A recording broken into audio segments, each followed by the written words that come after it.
Hi guys, welcome back to Just an Opinion. I'm here with my boy Z, yeah, and we're here again, man. Just it's another day. yeah. Good day. How's things with SS, with Sean Sinclair? Yeah, everything's good, man. I can't moan. We're working out here. We've got a lot of good content coming up. First of all, we want to thank everybody for the support they've given us so far. I mean, how much followers are we up to now on? Massive. Just massive thank you, guys. Everyone that's following the channel so far on Instagram. I think since we last recorded an episode of Just an Opinion a fortnight ago, we've had 200 new followers. That's like 100 followers a week. A lot of engagement. A lot of comments, a lot of positivity coming back. Yeah, and anyone that is new to the channel, we're on YouTube, we're on Facebook, we're on Instagram. That's our main platforms at the moment, isn't it? Yeah.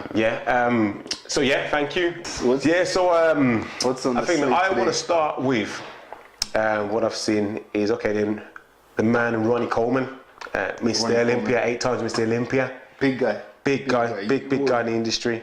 Even if you're not into fitness and bodybuilding, you may have seen his face at some point. So he is bringing out a documentary which is releasing, I'll give him the plug, June 22nd, and it's about his journey. So I mean, he lifts some serious weights. He used to do like a 700-800 kg squat. Yeah, like ridiculous weights. If you watch some of his old videos, and it obviously apart with that comes along injuries, and he's had a lot of surgery to a point where he couldn't walk without crutches. So it's just documenting all that journey, and he's basically said he wants to get back to lifting heavy weights again, to a proper, to a level, which is, that's his goal, that's what he wants to do. So that's what the documentary is about. What's your thoughts on that? Not even him individual, but just in general, like people lifting the heavy, then it takes its toll on its body. It does take its toll. So I'll give you a bit of a. So I love Coleman. Like Coleman, he's not retired all that long. It's been like 10 years or something like that. Yeah. And he was down to injuries, wasn't he? He was down to injuries. Yeah, down to injuries really. But I mean, he was sort of like, it was Jay Cutler now. Jay Cutler beat him the last time he was on stage, and it was, he was getting to the point where he should probably retire. Yeah. But obviously a few years back, I think it was last year, I had the opportunity to actually meet him face to face at FitCon in London, and when I saw him for the first time in real life, he was sat down. He looked tired. He was like he'd been signing things all day. He was, signing autographs for fans, and signing T-shirts, like people you could pay, and he'd sign some bits for you. But I'd hyped it up in my mind, thinking, I'm gonna meet Ronnie Coleman. Ronnie Coleman. Then when I saw him, he wasn't the King Coleman that that you grew up on seen, like you've seen on YouTube. Strong, this guy's indomitable, and it's sort of that I remember it clearly, because that sort of put a real bit of a dent on my day, because I thought, man, that's crazy, because he used to be one of the strongest, hardest working men in the gym, and now he can't really stand up for more than 10-15 minutes. He literally couldn't stand. All the other exhibitors were standing. Simeon Panda was there, they were standing, greeting fans, they were on their feet, but he was sitting, and the body does what it does.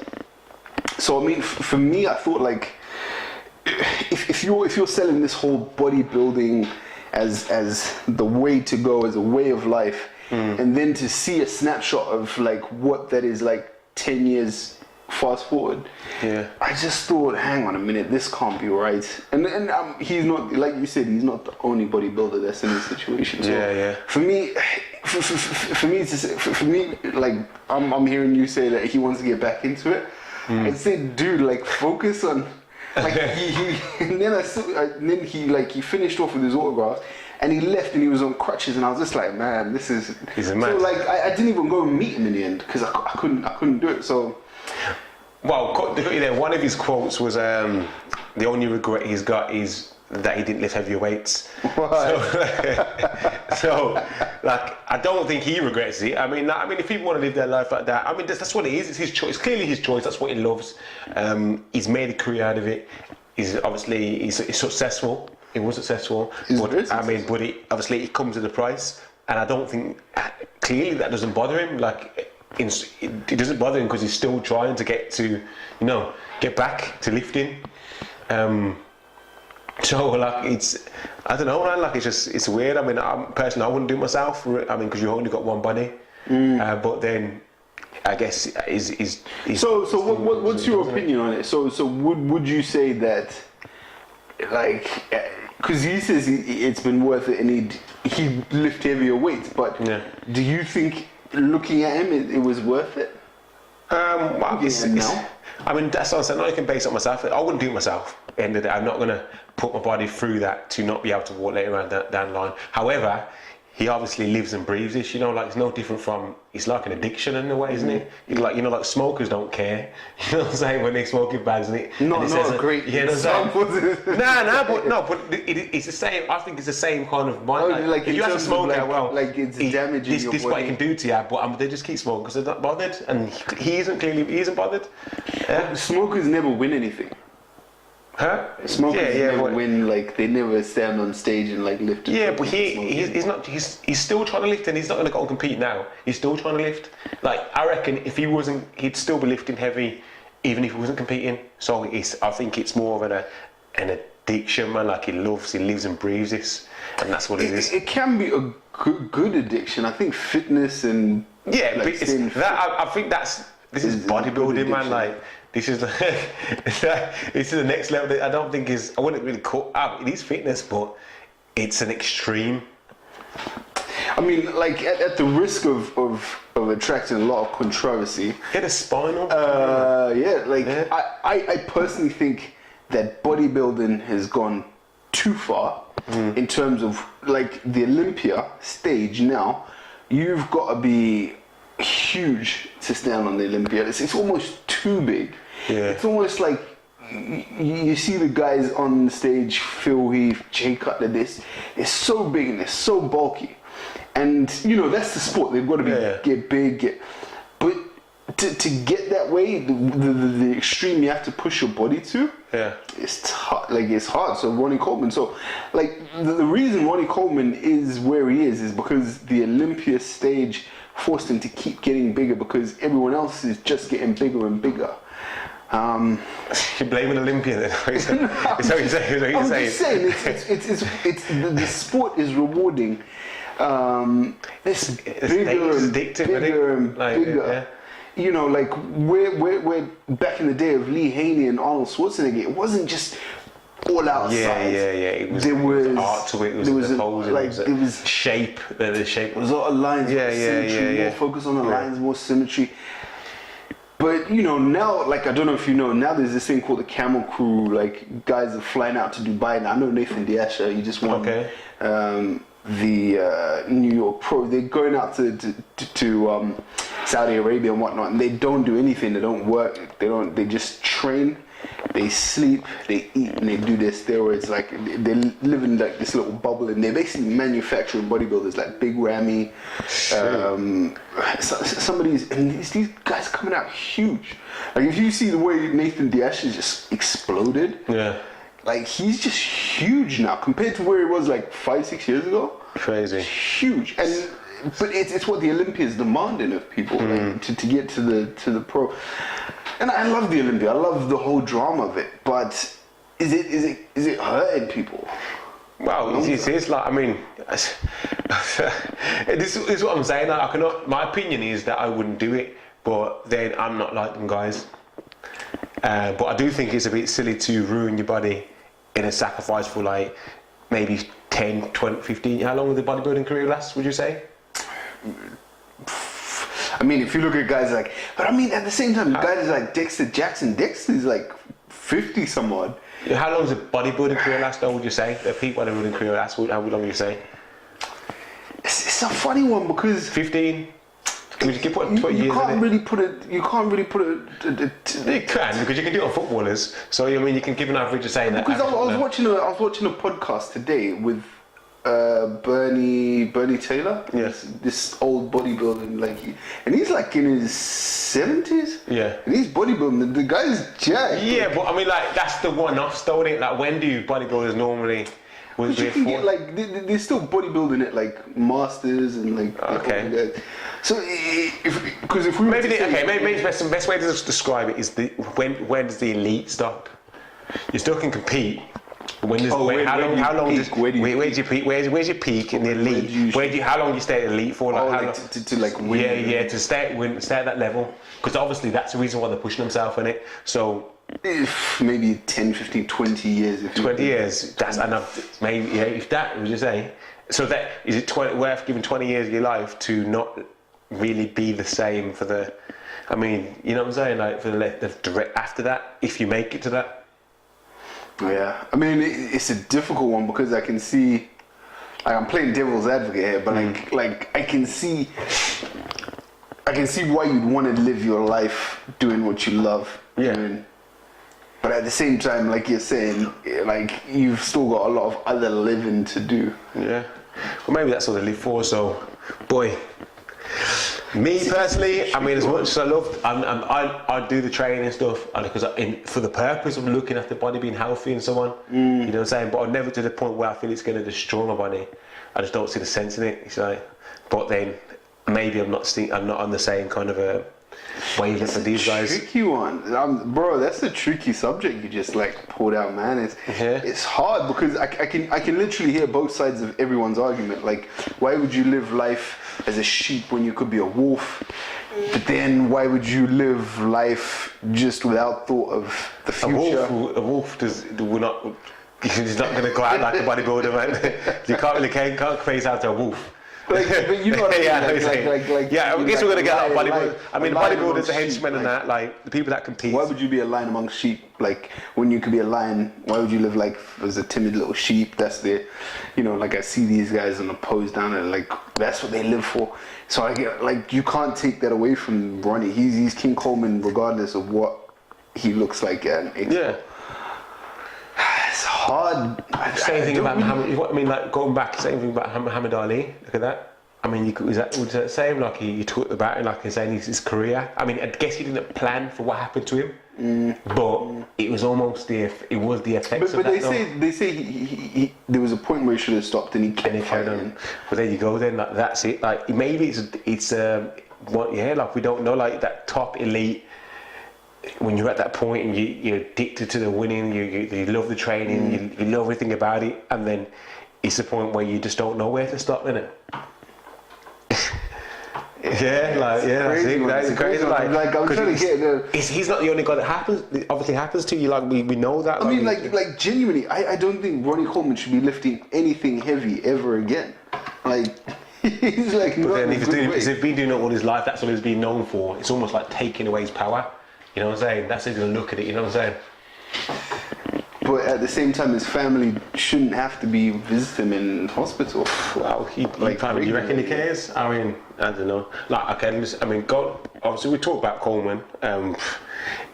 We've given opinions on it, but that leads on to there's other guys not the competing, but the CT Fletchers. Now, I mean he just had a heart surgery, which was successful. But I mean, maybe it's a bit different because his heart surgery isn't down to the fitness, isn't it? Because I'm sure he had previous. He had some health issues. He had some addiction issues. So, but it's hard to tie in addictions with specific. Yeah, we're not really sure and of what's what. But then again, but there's steroids and addiction to other recreational stuff. That's never a good combination. So I mean, he's obviously successful, which is good. It's always good to see someone's healthy, getting back on track. But I mean, leading on to that, maybe I'm going off a bit too far. But one thing I do notice is that isn't it crazy how social media's made everyone so open? At their darkest times, they're all on. I mean, I watched going to CT Fletcher's page, and you'll see him like still doing his talks and that with his mask on in his bed. Like they're before, I mean, like years ago, you'd never show that side of yourself. Coleman's doing a friggin' a film about his rehab. Like he's just made everyone just like an open book. It's mad. Like I'm surprised how people are so open on social media, especially these stars and that. I mean, why do you think that is? Why is it like that? Is it the money? To be honest, like the big guys who've got like 5-6 million followers, if they disappear for too long, so Martin Ford was in the hospital with the stomach thing. Oh yeah, and he looked pretty bad. Yeah, and he was like sharing like pretty much every part of his. Like Callum Bomonga kind of went silent, but you knew that he did something to his bicep and his leg or something. But he was posting about it. CT's been posting about his health trouble.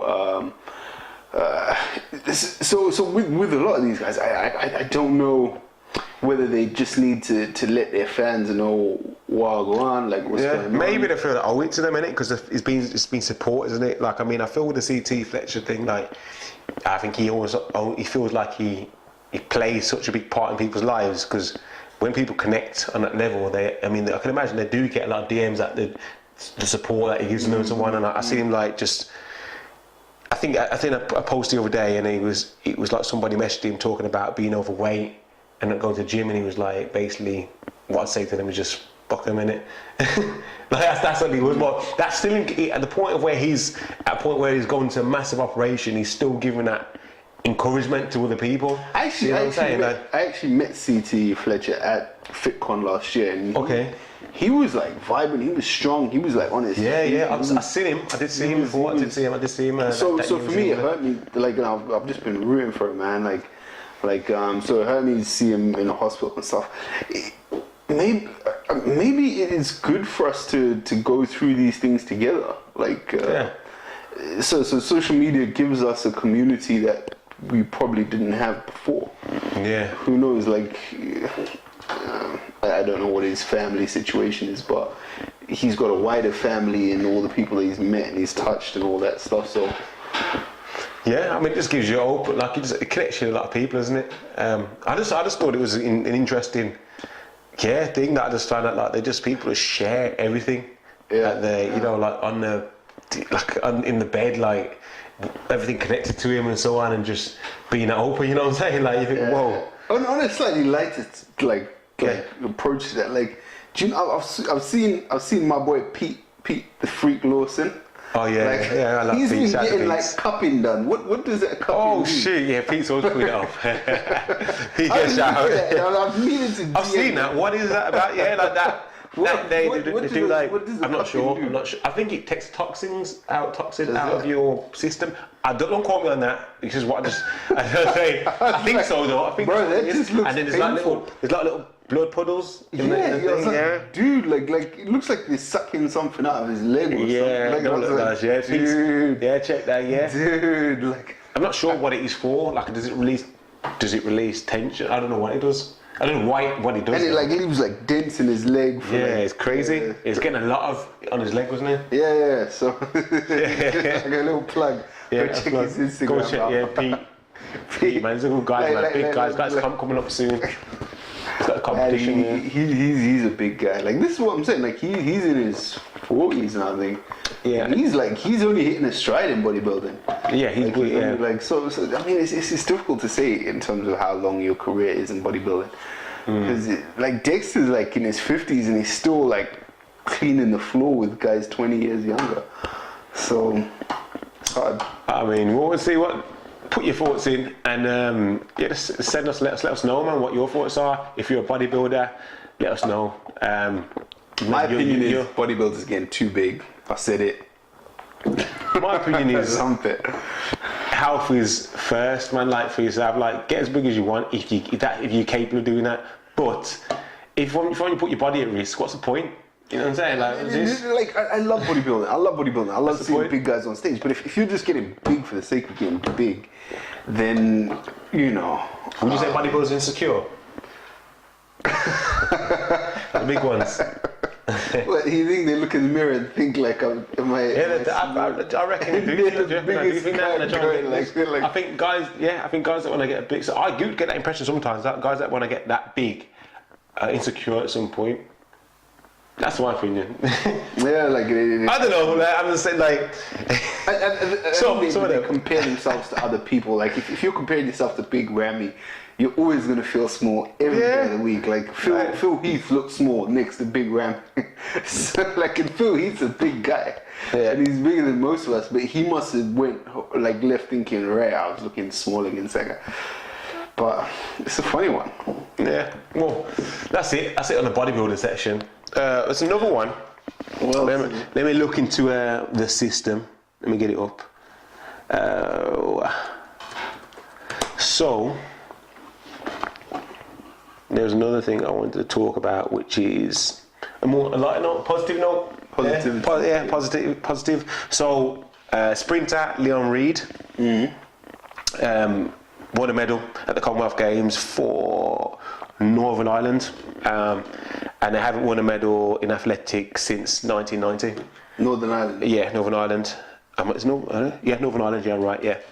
So basically, the reason why I'm talking about this guy, a young guy, and he's been through foster care. He's been through a lot, 14 different foster homes and stuff like that. Right. So his upbringing, I'm sure he's had. It's just from what I've read, he doesn't seem like he had a solid base. But what it's positive that he's overcome everything and he's won something and he's done something with his life. However, what I want to talk about is that, you know, I find with a lot of these top athletes, the story, when you read their background story, there's always some kind of struggle there, whether it's something's happening when they're younger, upbringing, or their parents and no parents and so on.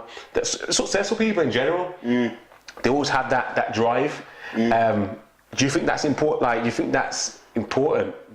You think that's their competitive edge against everybody else? The reason why they get to that point.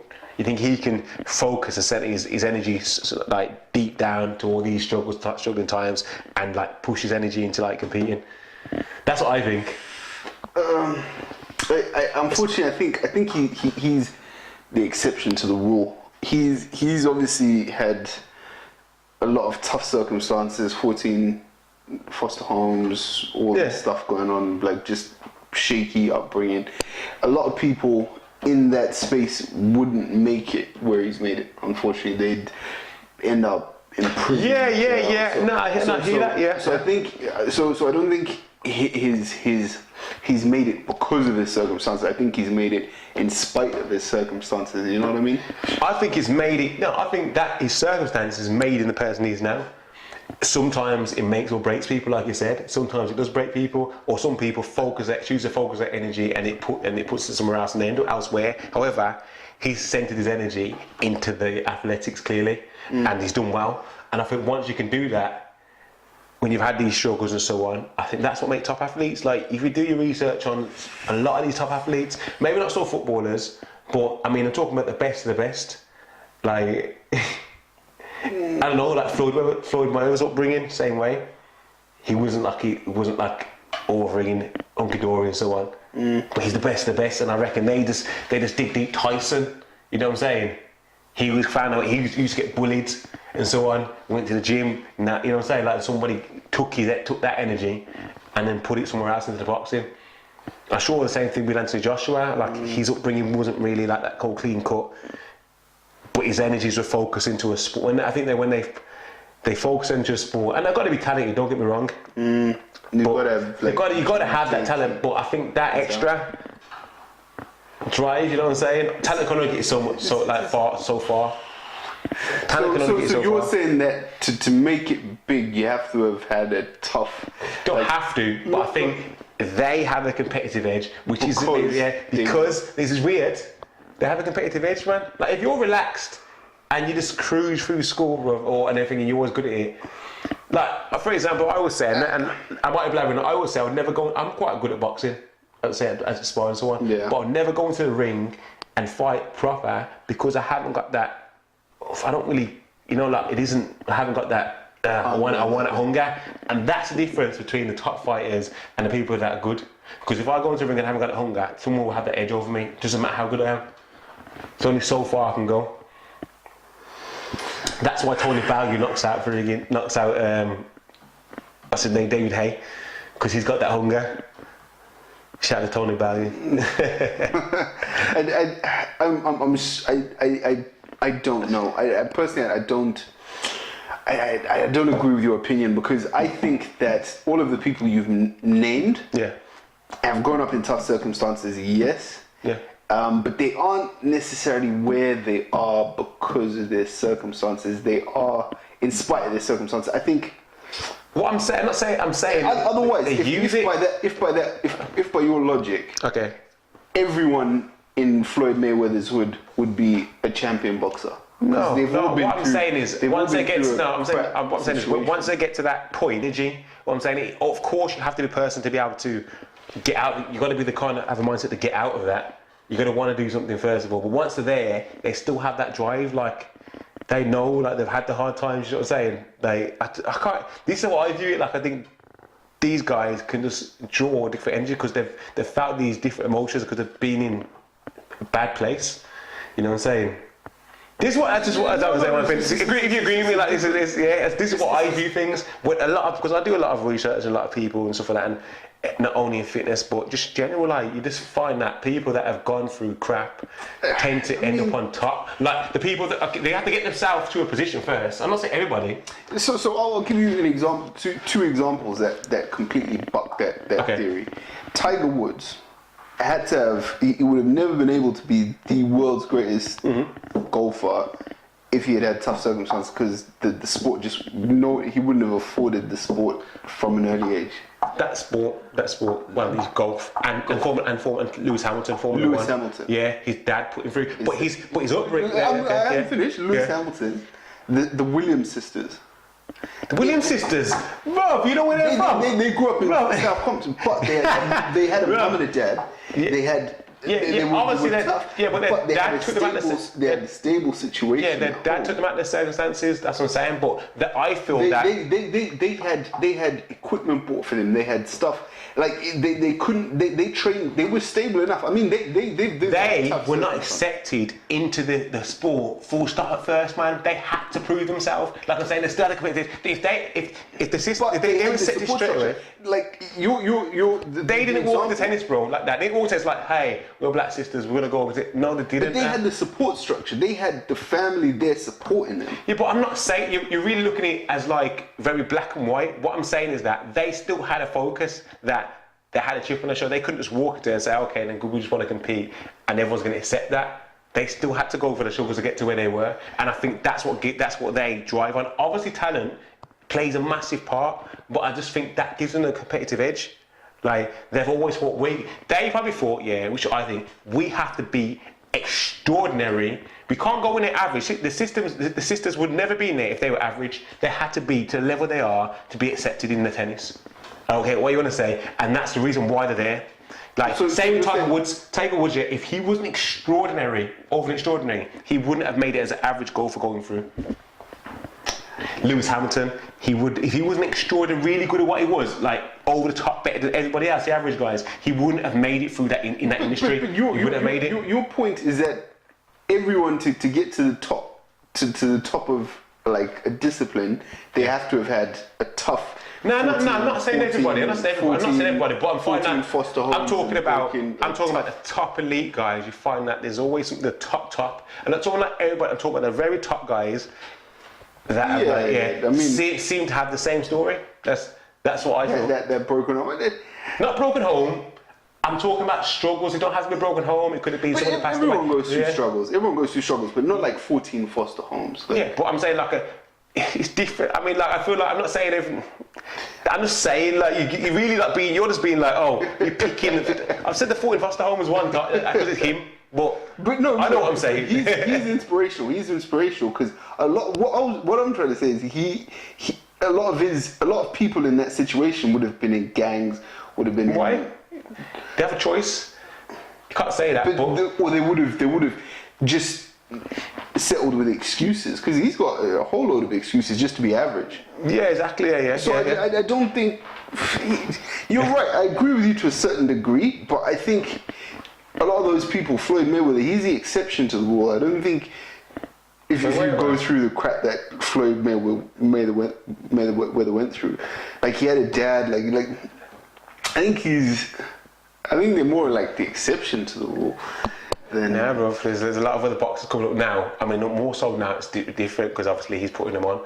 But I just feel that, like, I just think the guys that have come from a harder background have that extra drive because they don't want to go back. You know, like if you've been through crap, when you've been through it, you don't want to go back there. But if you've been comfortable, it's always just a cruise through life. That's what I feel. It's a tough one. When people learn to... I've actually, like, the reason I've actually thought about this a lot. Yeah. Like, I did some stuff on it at university, and we were talking about, it's slightly different, but we're talking about entrepreneurs made or they born. So basically, if Richard Branson was born in Kenya, would he still be Richard Branson? No, right? I don't. And I argued that it's difficult because Richard Branson was born in a country that enabled him to learn what he learned. So if he was born in Kenya, he wouldn't have been able to get there, right? Maybe no, you can't say that because obviously there's entrepreneurs in Kenya, there's entrepreneurs everywhere. Like it's your circumstances, isn't it? Like you overcome your circumstances. It doesn't matter. It doesn't matter where you're from. I mean, it's harder. It's a lot harder for some people, but we've got entrepreneurs all over from different places, like, you know what I'm saying, third world countries, you'll have people that have made it out of there. So you can't say that. No, I'm not, like, it's a very difficult, I think your circumstances... I think your environment makes you are, your circumstances make you who you are. And I feel that, like, people that have, it seems to have a running pattern, the people that have been through a lot of hardship and overcome it seem to be the stronger ones that push through. That's what I found. That's they push through. I mean, like, well, on the flip side, to agree with you more now, people that have just had everything handed to them, they tend to struggle through life, and a lot of suicide, like these ultra rich kids, and you wonder, like, why is there so many rich kids that just commit suicide, and they seem to have everything handed to them. Or they don't really do anything with themselves, or they don't really amount to much. Yeah, so I suppose it's a difficult one. But at the same time, I think, like, a lot of people are broken by tough situations like that. Yeah, there are a lot of people. A lot of people wind up in prison. I'm not saying that. I'm not saying that, but I'm saying the ones that do get up on top. Yeah, that they have that competitive edge. That's it. Competitive edge over people. Characteristic, and you think they're tough. I think it's experience. Whether it's tough, it could be whatever they went through in it. It don't have to be the same old story, like a broken home or something. It could be anything. Yeah, like tough circumstances, like gangs and drugs and... Or something bad happened, death of somebody or someone, you know what I'm saying? That's it. I think that's rounding up today. I mean, we've gone on a bit, probably overtime. Probably overtime a little bit. But yeah, like we want to get into the heart of these topics, like just talking about sports and just looking at things a bit more in depth, and not just talking about, like, because I think that the fitness industry now is just focused on selling products to you and like half-dressed girls, the same old stuff. But we're not really thinking about what the industry. So a very, very interesting topic. Ronnie Coleman, should he compete again? I don't think so. You know, talking about people's lives, isn't it? Yeah, like, talking about like the real stuff, like real talk. So make sure you subscribe, obviously, down there. Like, follow, all of that. And stay tuned, man. We'll be bringing a lot more to you. Guys, thank you for your support. Keep doing all of the liking, sharing, subscribing, commenting. Take it easy. All right, peace.